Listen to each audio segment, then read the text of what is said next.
Guys, welcome back to XRP Insider Network, where we connect the dots between global macro moves and what it means for your XRP before the mainstream catches on. Let's get into it. If you clicked this video, you already sensed something shifted this week. And you were right, but the angle most people are taking on this story is completely backwards, and that misread could cost you the most important positioning window of this entire cycle.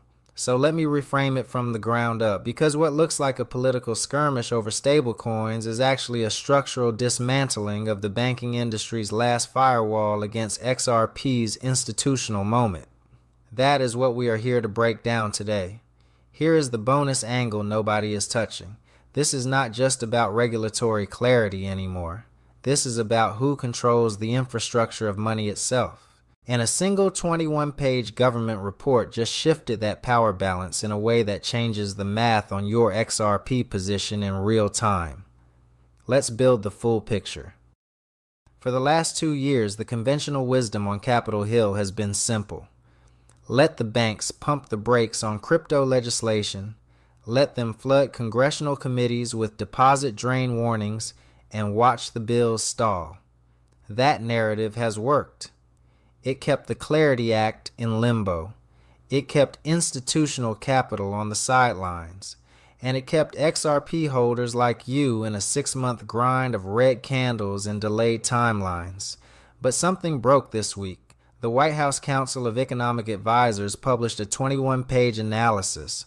Not a tweet, not a talking point, an official government document that looked directly at the banking industry's core argument against stablecoin legislation and said, in their own language, the concern is quantitatively small. That phrase is a technical kill shot. Kill. The banks claimed that yield-bearing stablecoins would drain deposits and collapse American lending. The White House ran the model and concluded that banning stablecoin yield would increase bank lending by a grand total of $2.1 billion. That sounds meaningful until you understand that it represents exactly 0.02% of total loans in the United States economy. The White House said so publicly. That same report found that banning stablecoin yield would impose an $800 million net welfare cost directly on consumers. Translation: the policy the banks want hurts you more than it protects them. Now here's the contrarian take, and this is where most channels get it wrong. They are covering this as a stablecoin story. It is not. The stablecoin fight is just the terrain. The real battle is over the Clarity Act, the legislation that would permanently classify XRP as a digital commodity under federal law.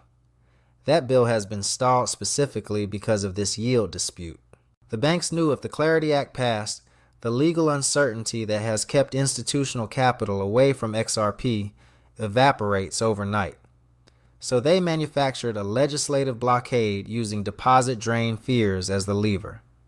The White House just removed that lever in writing. That is the story, and the proof is already in the timeline. On March 11th, the SEC and CFTC signed a memorandum of understanding committing to coordinated digital asset oversight. 6 days later, on March 17th, both agencies published a joint 68-page interpretive framework that explicitly named XRP alongside Bitcoin and Ethereum as a digital commodity. Not a rumor, not a leaked memo. A joint publication from both federal regulators with XRP named in the text. On March 20th, senators reached a bipartisan compromise on the stablecoin yield question. Passive yield gets restricted, activity-based rewards remain, and the White House Crypto Council called it a major milestone. And then this week, the CEA report landed and pulled the foundation out from under the banking industry's last argument. Every piece is moving in sequence. This is not coincidence. This is coordination. Now here's where it gets really interesting because the legislative clock is tighter than most people are tracking. The Clarity Act is scheduled for markup in the Senate Banking Committee in the second half of April.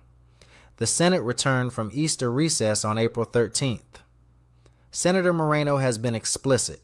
If this bill does not clear committee by May, midterm politics will bury it for the rest of 2026. Think about what that means. We are not talking about a months-long runway. We are talking about weeks.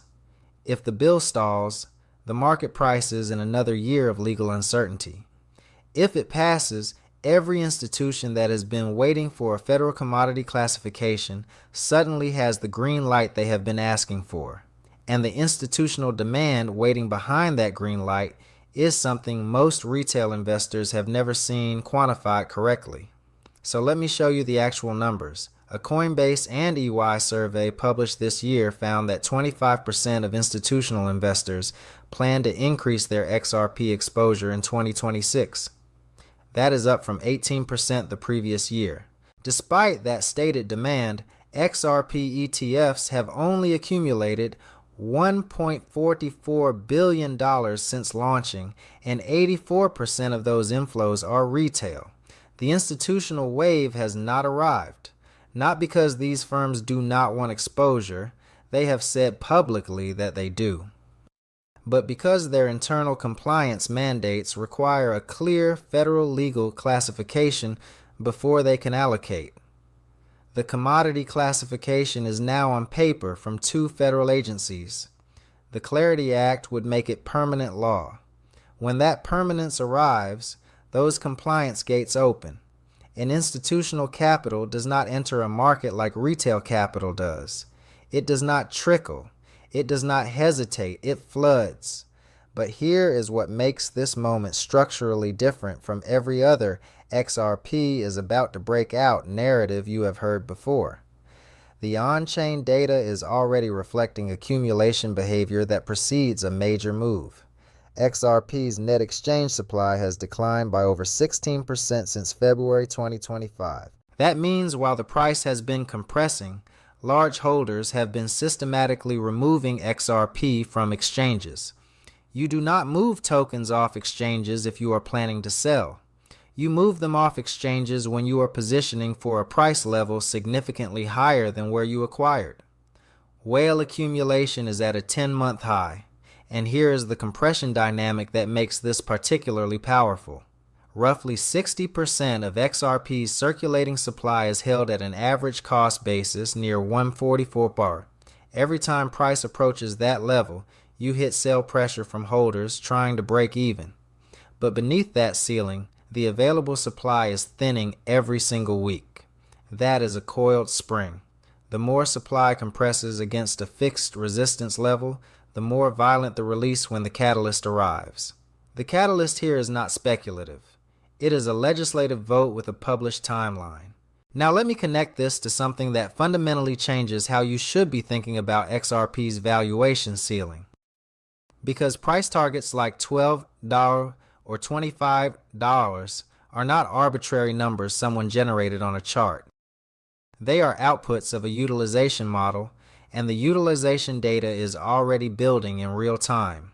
The global cross-border payments market moves approximately $150 trillion every single year through infrastructure built in the 1970s. SWIFT connects over 11,000 financial institutions, and it is the backbone of that system. A single cross-border payment through traditional rails costs between $25 and $50 in fees and takes up to 5 business days to settle. The same payment on the XRP Ledger costs a fraction of a cent and settles in 3 to 5 seconds. That cost and speed differential is not theoretical. It is the entire reason institutions are already building on this network right now, before the regulatory clarity is even finalized. As of early 2026, the XRP Ledger hosts approximately $2.3 billion in tokenized real-world assets, more than double what it held at the start of the year. It now ranks second across all blockchains in 30-day real-world asset growth. Archax, a UK-regulated digital securities exchange, has committed to bringing $1 billion in tokenized assets onto the ledger by mid-2026. Ondo Finance, Guggenheim, and Open Eden have already placed approximately $300 million in U.S. Treasury products directly on the XRP network. Dubai's land department is managing $2 billion in fractional property ownership through the XRPL. These are not projections. These are assets already on chain while XRP sits near 133. The infrastructure is built. The assets are moving. The regulatory framework is falling into place. What has not happened yet is the institutional capital allocation that follows permanent commodity status. That is the gap between where XRP is today and where the utilization trajectory points. SEC Chair Paul Atkins said at the DC Blockchain Summit that the SEC is no longer operating as the, quote, Securities and Everything Commission. He went further. He said all U.S. markets will be on chain, not some, all. And he gave a timeline of within 2 years. Think about what that means for a settlement network that was specifically engineered for institutional-grade transactions, authorized trust lines, freeze functions, protocol-level compliance tools, 3 to 5 second finality. Every feature that institutional treasury desks and sovereign wealth funds have demanded from a digital settlement layer is already live on the XRP Ledger. This network was not built for retail speculation. It was built for exactly the regulatory and institutional moment that is arriving right now. Let me put that in human terms because this is where the long-term holder thesis becomes concrete. If you are holding 1,000 XRP at today's price, your position is worth roughly 1,330. If the Clarity Act passes and XRP reclaims $2 on the back of initial institutional inflows, that position moves to $2,000. That is meaningful, but that is not the number that matters for long-term holders. If tokenization adoption drives XRP toward the $5 to $10 range over the following 18 to 24 months, and the on-chain trajectory makes that a legitimate scenario, not a fantasy, that same 1,000 XRP becomes $5,000 to $10,000. Scale that to $5,000 XRP, and you are looking at $25,000 to $50,000. At $10,000 XRP, you are in six-figure territory on an asset that costs $133 today. Now, none of those numbers are price predictions, and they are not financial advice. They are outputs of a utilization model applied to an asset that is already processing real institutional volume on a network that is already hosting billions in tokenized assets inside a regulatory window that is measured in weeks, not years. The strongest objection to all of this is the one you are probably already thinking. XRP has had the fundamentals for years and the price has not reflected them. That frustration is legitimate.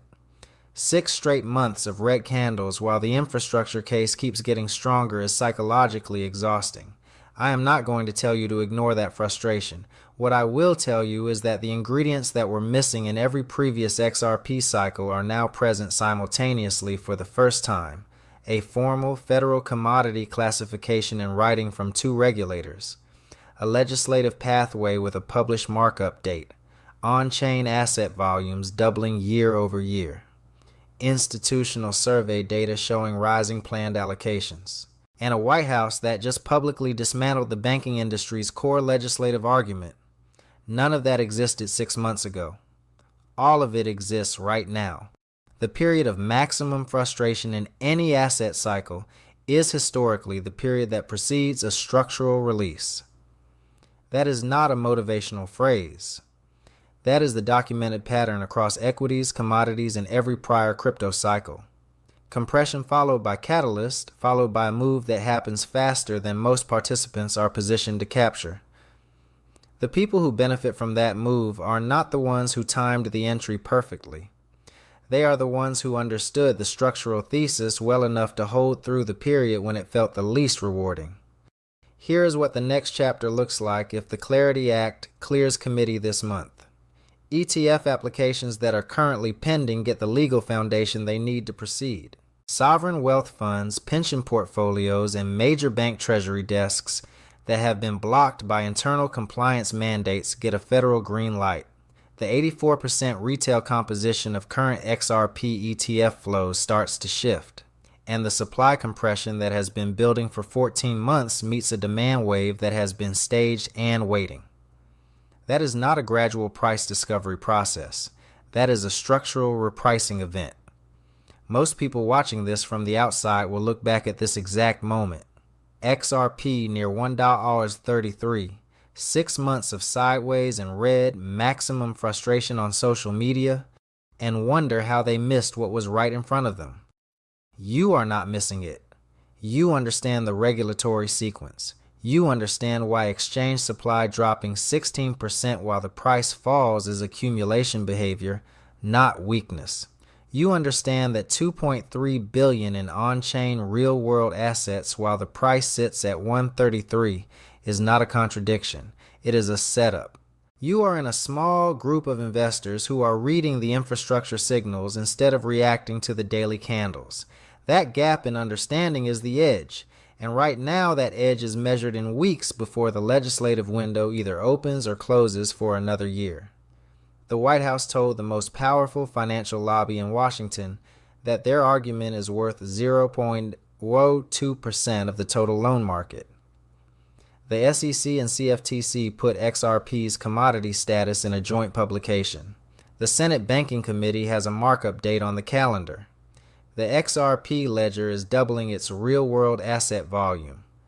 The only question left is whether the Clarity Act clears committee in the next few weeks or gets pushed to 2027 by midterm politics. One outcome brings the institutional flood, the other extends the compression. Either way, the structural thesis has never been more intact than it is right now. Stay patient. Stay positioned. What comes after the vote is the chapter most people are not prepared for, and that is exactly where we are going next. Mike out.